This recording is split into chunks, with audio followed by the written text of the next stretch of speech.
Shalom Bapak Ibu dan saudaraku yang terkasih di dalam nama Tuhan Yesus. Cinta dari kata zelos atau zeal yang berarti semangat atau gairah. Lalu seperti apakah orang-orang yang memiliki semangat atau cinta kepada rumah Tuhan atau gereja? Kita akan belajar lebih banyak saudaraku. Seperti apakah kehidupan orang percaya yang memiliki cinta kepada rumah Tuhan. Namun sebelumnya mari kita berdoa terlebih dahulu. Mari kita berdoa bersama-sama. Bapa Surgawi Tuhan Yesus, kami akan belajar kebenaran firman-Mu. Kiranya Tuhan, Engkau yang Maha Kuasa boleh menolong kami. Jadilah apa yang menjadi kehendak Tuhan. Dalam nama Tuhan Yesus Kristus kami berdoa, haleluya, amin. Kita bersama buka Alkitab kita saudaraku dari Injil Yohanes pasal yang kedua ayat 13 sampai dengan yang ke-22. Demikian firman Tuhan. Yesus menyucikan bait Allah. Ketika hari raya Paskah, orang Yahudi sudah dekat. Yesus berangkat ke Yerusalem. Dalam bait suci didapatinya pedagang-pedagang lembu, kambing domba, dan merpati, dan penukar-penukar uang duduk di situ. Ia membuat cambuk dari tali, lalu mengusir mereka semua dari bait suci dengan semua kambing domba dan lembu mereka. Uang penukar-penukar dihamburkannya ke tanah dan meja-meja mereka dibalikkannya. Kepada pedagang-pedagang merpati ia berkata, "Ambil semuanya ini dari sini. Jangan kamu membuat rumah Bapakku menjadi tempat berjualan." Maka teringatlah murid-muridnya bahwa ada tertulis, "Cinta untuk rumahmu menghanguskan aku." Orang-orang Yahudi menantang Yesus, katanya, "Tanda apakah dapat engkau tunjukkan kepada kami bahwa engkau berhak bertindak demikian?" Jawab Yesus kepada mereka, "Rombak bait Allah ini, dan dalam 3 hari aku akan mendirikannya kembali." Lalu kata orang Yahudi kepadanya, 46 tahun orang mendirikan bait Allah ini, dan engkau dapat membangunnya dalam 3 hari? Tetapi yang dimaksudkannya dengan bait Allah ialah tubuhnya sendiri. Kemudian sesudah ia bangkit dari antara orang mati, barulah teringat oleh murid-muridnya bahwa hal itu telah dikatakannya, dan mereka pun percayalah akan kitab suci dan akan perkataan yang telah diucapkan Yesus. Amin. Bapak, Ibu, dan saudaraku yang dikasihi Tuhan, saya memberikan tema untuk renungan kita pada kesempatan yang baik saat ini, cinta akan rumahmu. Jadi di sini kita akan belajar sebagai orang percaya, tentunya kita memiliki cinta yang besar kepada rumah Tuhan. Karena di dalam rumah Tuhan, disitulah Allah tinggal. Dan di dalam rumah Tuhan, tentu kita boleh bertemu dengan Tuhan.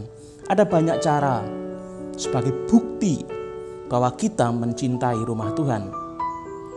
Tentu dengan membersihkan gereja, membuat sebuah dekorasi di gereja, itu juga salah satu bentuk cinta kita kepada rumah Tuhan.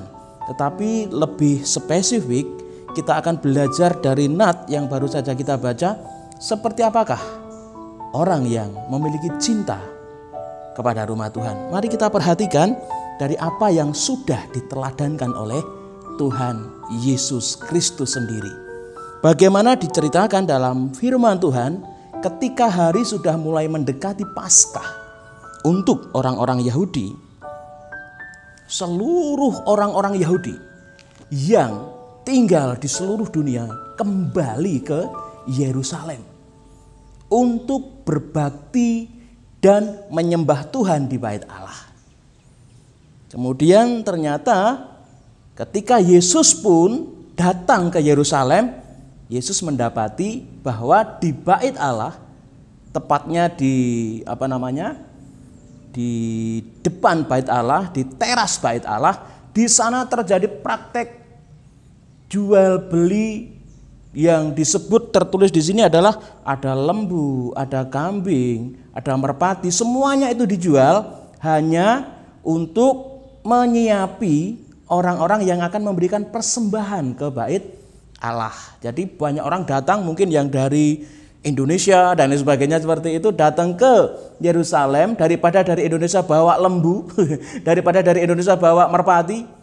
Nah, mereka menyediakan segala sesuatunya untuk persembahan dan mereka menyediakan itu dengan dijual. Nah, ternyata di dalam prakteknya penjualan ini seringkali lebih menguntungkan para penjual-penjual ini dan tanda kutip adalah para orang yang memiliki kewenangan di bait Allah, yaitu para imam.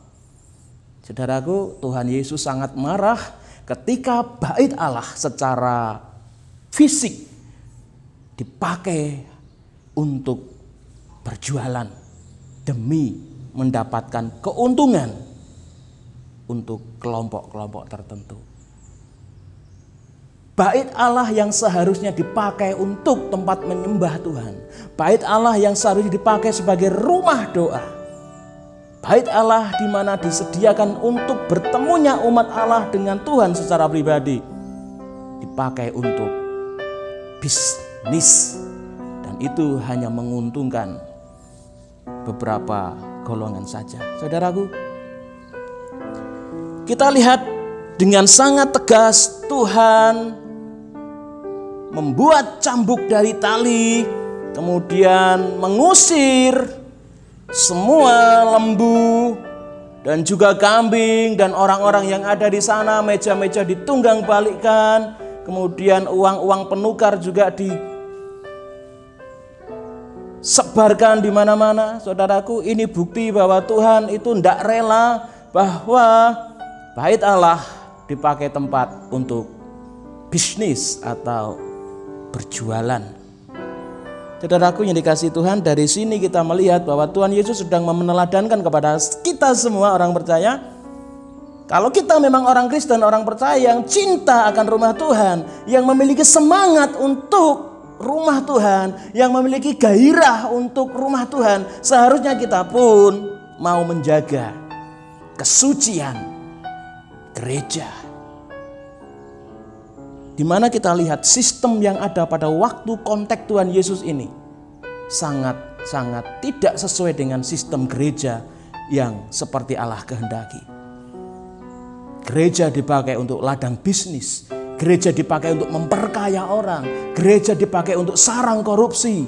Saudaraku, Tuhan tidak mau rumah Allah dipakai untuk hal yang demikian. Tuhan mau bahwa rumah Allah itu dipakai untuk orang-orang datang kepada Tuhan, menyembah kepada Tuhan, bertemu secara pribadi dengan Tuhan, berdoa kepada Tuhan. Tetapi sebaliknya, yang terjadi di bait Allah waktu itu adalah bait Allah dipakai untuk tempat bisnis, dan yang lebih ironis, ini mendapat persetujuan dari imam-imam yang ada di sana. Ada sindikat yang terselubung dari praktek-praktek jual beli ini yang melindungi para pedagang-pedagang untuk terus berjualan di sana. Saudaraku, mari kita diajarkan Tuhan pagi ini untuk mencintai rumah Tuhan. Kita harus memiliki semangat untuk mencintai Tuhan. Kita mencintai rumah Tuhan. Kita diajarkan pagi ini untuk kita benar-benar memiliki gairah untuk mencintai rumah Tuhan. Gairah itu apa sih? Saudaraku, gairah adalah sesuatu yang karena sesuatu itu orang itu rela untuk menderita. Ini loh gairah. Ketika kita mencintai seseorang, mungkin karena orang itulah kita rela menderita demi orang itu. Nah, gairah yang di sini yang dimaksudkan firman Tuhan adalah ketika kita mencintai rumah Allah, maukah kita menderita demi rumah Tuhan, demi gereja yang ada? Ini yang Tuhan ajarkan. Sebagai bukti gairah kita, semangat kita, cinta kita kepada rumah Tuhan, Yuk mari kita bersama-sama menjaga kesucian gereja. Dari apa? Dari sistem yang tidak sesuai dengan kehendak Tuhan. Mari kita melayani dengan sepenuh hati seperti yang Allah kehendaki. Mari kita sungguh-sungguh melayani dengan rasa takut dan hormat kepada Tuhan Sang Kepala Gereja. Mari kita melayani dengan sungguh-sungguh, dengan setulus hati kita. Tidak ada tendensi apapun untuk kepentingan-kepentingan pribadi. Semua pelayanan hanya kita lakukan untuk hormat dan kemuliaan bagi nama Tuhan. Saudaraku yang dikasihi Tuhan, gereja harus sehat, berfungsi sebagaimana fungsinya gereja ada di dunia ini. Gereja hadir untuk menolong orang lain. Gereja hadir untuk bagaimana menjadi berkat bagi orang lain. Jangan takut untuk menjadi berkat. Ketika kita memberi untuk menjadi berkat, percayalah bahwa Tuhan melihat hatimu. Dan Tuhan tidak akan tinggal diam ketika kita mau memberi untuk rumah Tuhan. Sebagai bentuk rasa cinta kita kepada gereja atau rumah Tuhan. Tuhan akan memperhatikan hidupmu. Saudara dikasihi Tuhan, terlebih kesucian gereja, kewibawaan gereja harus kita jaga bersama-sama supaya gereja tidak ditertawakan dunia. Teladan Tuhan sangat jelas, mari kita menjaga kesucian daripada gereja sebagai bentuk cinta kita kepada gereja. Yang kedua saudaraku, bentuk cinta kepada gereja yang bisa kita teladani dari perikop yang sudah kita baca bersama adalah mari kita lihat semangat, gairah dari orang-orang Yahudi yang datang dari berbagai penjuru dunia hanya untuk kembali ke Yerusalem, berbakti, beribadah, berdoa, memberikan korban persembahan kepada Allah. Saudara, Yerusalem itu kan letaknya di atas bukit begitu. Jadi mereka rela datang naik ke atas bukit itu sampai ke Bait Allah dari tempatnya masing-masing. Dari berbagai penjuru dunia. Waktu itu entah sudah ada pesawat, tentu belum bukan? Tidak tahu cara mereka datang seperti apa. Mungkin ada yang jalan kaki, mungkin ada yang pakai kuda, mungkin ada yang pakai kereta kuda, kereta keledai mungkin seperti itu. Tapi mereka rela menempuh perjalanan yang berhari-hari mungkin demi datang ke Bait Allah, demi datang bersekutu dengan Allah di Bait Allah. Saudaraku, ini luar biasa bukan? Setelah sampai di Bait Allah, mereka harus rela menukarkan uang mereka untuk membeli hewan-hewan yang sudah disediakan di Bait Allah untuk dipersembahkan kepada Allah. Tidak hanya tenaga yang mereka korbankan, tidak hanya waktu yang mereka korbankan, tetapi mereka juga rela merogoh kantongnya untuk dikorbankan bagi kemuliaan Tuhan. Jadi saudaraku, kita belajar dari orang-orang Yahudi ini, luar biasa pengorbanan mereka demi cintanya, semangatnya, gairahnya kepada rumah Allah. Kita diingatkan, jika saat ini kita mungkin masih ogah-ogahan datang bersekutu ke gereja, waktunya sekarang saudara memikirkan hal itu, apakah itu layak kita lakukan. Loh Pak, sekarang kan masa-masa pandemi tidak boleh berkerumun, ya kan? Itu bukan sebuah alasan untuk kita tidak datang ke gereja, saudara. Ya mungkin waktu ini memang masanya masa pandemi. Kita harus taat kepada aturan pemerintah. Himbauan itu mari kita dengarkan bersama. Tetapi kalau memang pandemi selesai ya marilah datang ke gereja. Kalaupun saat ini gereja kita sudah ibadah, ya marilah kita beribadah sesuai dengan prosedur kesehatan yang ada untuk COVID-19, ya kan? Jangan bangga ketika kita sudah memberikan banyak waktu kita untuk melayani Tuhan. Itu belum apa-apa. Ingat orang-orang Yahudi pun melakukan hal itu untuk rumah Tuhan. Mereka juga banyak rela kehilangan uang demi kemuliaan Tuhan melalui gereja, melalui Bait Allah. Kalau saat ini saudara adalah orang yang kaya, perhatikan baik-baik. Kalau saat ini adalah Anda orang yang diberkati Tuhan dengan kekayaan, Anda punya sebuah panggilan double, saudara. Hidupmu untuk melayani Tuhan dan hartamu juga engkau pakailah untuk melayani Tuhan. Amin. Ingat, ini panggilan hidup orang percaya. Bagaimana dia harus mau dipakai Tuhan untuk hormat dan kemuliaan namanya. Panggilan setiap kita berbeda. Ada yang dipanggil untuk mengajar, ada yang dipanggil melayani dengan hartanya, ada yang dipanggil dengan kekuatan imannya. Bermacam-macam. Tetapi mari kita pelajari dari orang-orang Yahudi ini. Bentuk cinta mereka, semangat mereka, gairah mereka untuk rumah Tuhan adalah mereka rela membayar harga. Apapun harga itu mereka lakukan. Mereka bayar tunai, tidak pakai menunda-nunda. Yang terakhir saudaraku, bentuk gairah atau cinta atau semangat orang yang mengasihi Tuhan, kita belajar dari teladan Tuhan Yesus sendiri. Dengan sangat jelas Tuhan berkata seperti ini di ayat yang ke-17. Maka teringatlah murid-muridnya bahwa ada tertulis, cinta untuk rumahmu menghanguskan aku. Di Alkitab versi yang mudah dibaca dikatakan demikian saudara. Gairah untuk rumahmu membinasakan aku.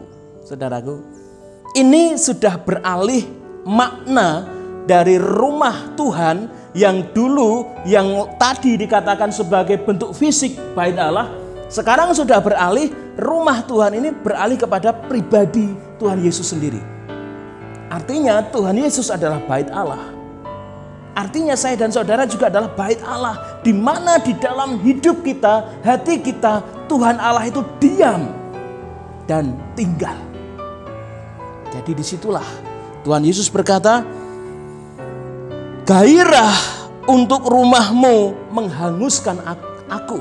Artinya saudaraku, Tuhan Yesus mau menyampaikan kepada saya dan saudara, demi cintanya kepada rumah Allah, Yesus mau menyampaikan satu hal bahwa dia rela menderita demi Tuhan. Dia bahkan mengatakan rela hangus demi rumah Tuhan. Dia rela sampai mati demi rumah Tuhan.